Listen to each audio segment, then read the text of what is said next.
poser. Parce qu'il y a un de mes frères musulmans qui était en train de tout le temps il parle de ce débat. Que quoi, pour que nous chrétiens on appelle quoi, Jésus fils de Dieu et puis Marie la mère de Dieu. Moi ce que je lui disais, quand on dit Jésus fils de Dieu là, par exemple nous-mêmes comme ça on nous appelle fils de Dieu parce qu'on est des enfants de Dieu. Non mais c'est une terminologie. Hein. Voilà, je l'ai serviteur. Voilà, bon, je l'ai expliqué. Verset 14. Tous ceux qui sont conduits par l'Esprit de Dieu sont fils de Dieu. Voilà, donc c'est en fait ce que je le dis. Si nous on appelle Jésus fils de Dieu, il faut croire par exemple, nous comme ça, l'homme même qui est assis comme ça là, il y a certaines choses que souvent quand Dieu veut t'utiliser pour aider quelqu'un, tu fais des choses que souvent toi tu ne comprends pas. Donc il passe par toi, il passe par toi, par ton esprit, voilà, pour aider quelqu'un. Donc souvent toi tu fais des choses que toi tu as l'impression que c'est pas toi qui a fait. Donc c'est l'esprit qui est passé par toi pour parler, pour aider l'autre personne. Voilà, quand on dit Jésus, fils de Dieu, ça veut dire que Dieu manifeste son esprit en Dieu et en Jésus pour parler aux autres. Et si comme tous les autres prophètes d'ailleurs. Parce que c'est l'esprit qui parle à travers la personne de Jésus. Et il y a une partie dans la Bible qui a été écrit que Dieu a accordé tout son esprit à Jésus. Voilà. Donc ça veut dire que Jésus parle de façon. On est bien sur la base. Voilà, tu vas expliquer, en fait, Jésus est fils de Dieu là. On va finir avec ça. Ça, c'est la Bible de Jérusalem. Ça, c'est votre Bible. L'explication que tu as donnée, fils de Dieu, je dis encore tout ça. C'est une erreur de ça. La Bible te l'explique. On lit le verset 13, le verset 16, et puis tu lis la note explicative qui est K. Mais le verset 16 est une note pour qu'il faut lire le verset 16. C'est que tu es en train de Matthieu 3, 16.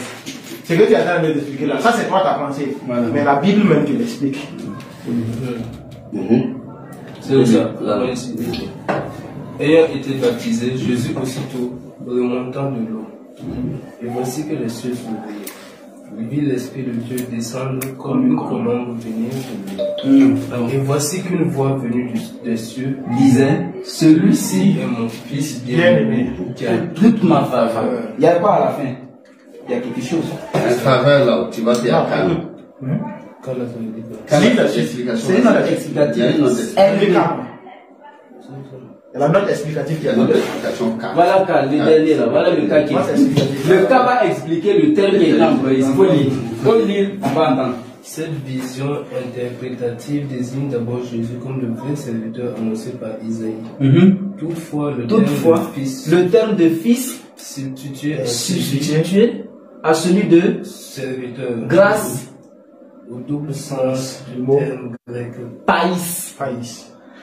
Donc il y a eu une substitution. Est-ce que tu as compris?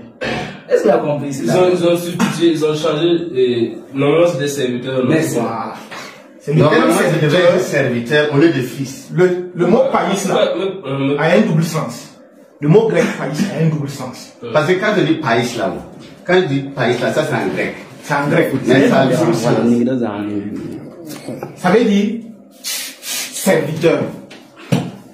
Donc le terme fils a été utilisé ici. C'est une substitution, c'est un remplacement. Et tu vois, le terme fils là, c'est un remplacement du mot serviteur. Donc tout ce que tu vas voir comme mot fils de Dieu, c'est le remplacement du mot. Ça veut dire serviteur. Et je voulais ajouter la preuve. Et ici là, ils ont dit terme grec païs, non?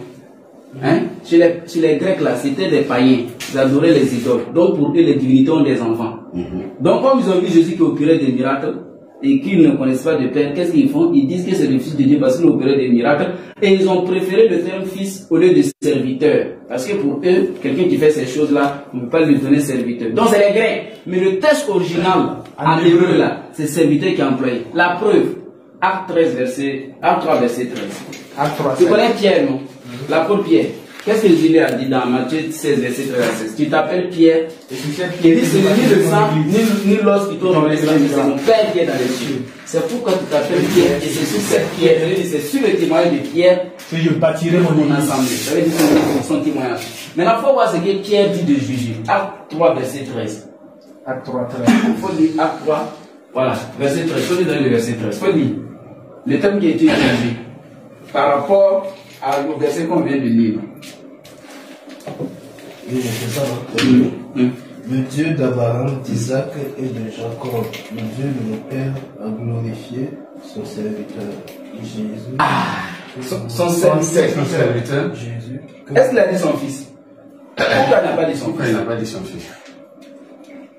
C'est Pierre qui dit ça. Jésus, c'est la C'est Pierre, c'est la Pierre. Que vous avez livré. Ici, il parle de livrer. Non, mais on parle de ce. Non, c'est le terme. C'est le terme serviteur. Est-ce qu'il a dit la glorifié son Serviteur. Mais est-ce qu'il a dit la glorifié son fils? Il n'a pas dit. Pourquoi? Parce que même la question était posée à Pierre. Tu m'excuses. Dans Matthieu 16, verset 13 à 16, on dit Jésus. Jésus ayant constaté qu'il y a plusieurs personnes devant les trucs sur le monde, et à Philippe de Césarée pose la question à ses disciples: que disent les gens sur moi? Nous disent tu es Élie, Jean-Baptiste ou l'un des prophètes. Jésus demande à ses apôtres: mais qu'est-ce qu'ils disent de moi? Quand il prend dans le livre de Matthieu, on dit Pierre a répondu: tu es le Christ, le Fils de Dieu. C'est ce que Pierre a dit dans Matthieu. Mais quand on va dans Luc 9, verset 20, Pierre a dit: tu es le Christ de Dieu. Point. Christ de Dieu. Marc 8, 27, tu es le Christ, le Saint de Dieu. Point. Jean chapitre 6, verset 66-68, tu es le Saint, le Christ de Dieu. Point. Il n'a pas mis Fils de Dieu dans Jean, dans Luc et dans Marc. Il n'y a que Matthieu seulement qui a dit. C'est pour ça que dans la ville de Jérusalem, on te dit que verset le nom de Fils là, c'est le serviteur. Donc quand les chrétiens disent que j'ai le Fils de Dieu, on ne peut pas expliquer. Toi-même tu es là, tu dis que tu es le Fils de Dieu. Si je te dis d'expliquer là, acrobatie. On ne peut pas expliquer. Comment est-ce que tu es le Fils de ton Père? C'est ça. Tu es le Fils de ton Père comment? Né de sa femme. Tu es le Fils de ton Père comment? Est-ce que j'ai dit Pas expliquer. Pas expliquer. Non, c'est un problème. C'est pour ça que nous on invite nos frères là à lire. Voilà, il faut qu'on lui dise. On n'a pas cherché. Il faut lire. Même si on sait qu'on ne peut pas lire, on doit toujours poser des questions. Voilà. Même si on n'a pas, même si on lit, on doit être à même, si on lit, de se poser une question, n'avoir pas la réponse, avoir l'humilité d'aller vers l'homme de Dieu qui lui posait la question. Mais tu vois, ces derniers temps, depuis que nous on a commencé par exemple les officiers, il y a des fidèles qui posent la question à les prêtres et les pasteurs. Tu sais que les réponses qu'on leur donne nous est revenu à plusieurs reprises. On dit qu'ils sont possédés. Que nous on est possédés. Non, pas nous-mêmes d'abord. Mais c'est qu'ils vont poser la question, on dit qu'ils sont possédés. Il faut pas les délivrer. Oui. Il vient pas c'est pas devant son pasteur pour te poser. Et il va te dire que tu es possédé. Ça, tu es venu connaître la vérité. Tu es venu connaître la vérité. On dit que tu es possédé. Tu as posé une question, tu pensais que tu es beaucoup plus axé sur la mort de Jésus. Et comme tu parles beaucoup de la mort de Jésus, supposons que. Excusez-moi, Il n'y a pas de souci, allez-y. Allô? L'air à Polo.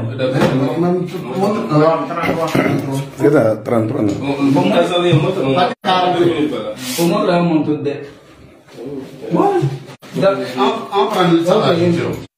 Voici, comme on a les numéros là. Voilà, donc. Inch'Allah. Ok, alhamdulillah, vite, salam ala rasulillah. Maintenant, nous tous sommes possibles. Hein? Qui était à Toum, Wael Anna. Hein? Aïwa, Ahamani on va. Allô? Azari Hamani on va en avant pour là. Hein? Voilà. Ayo mda yihra kano ya. Lelam nambati la auto. À ma visa, on vous demande de nous aider à terminer notre activité. On est dans notre bureau comme ça, le siège là. Maintenant, on a donné les numéros de contribution pour nous faciliter la finalisation, quoi. Voilà, c'est le 07 59 66 31. Et un deuxième numéro, si jamais le 07 passe pas, vous pouvez envoyer sur le 66. Voilà, vous pouvez envoyer sur le 66 40 92 89. Donc, c'est 2 numéros Orange Money. 07 59 66 31 et le 66 40 92 89. Donc, aidez-nous à finaliser notre siège. Voilà, c'est un lieu qu'on a loué. Voilà, on a loué mensuellement, mais néanmoins, on doit mettre ça en valeur, quoi, Inch'Allah. Salam alaikum wa rahmatullah.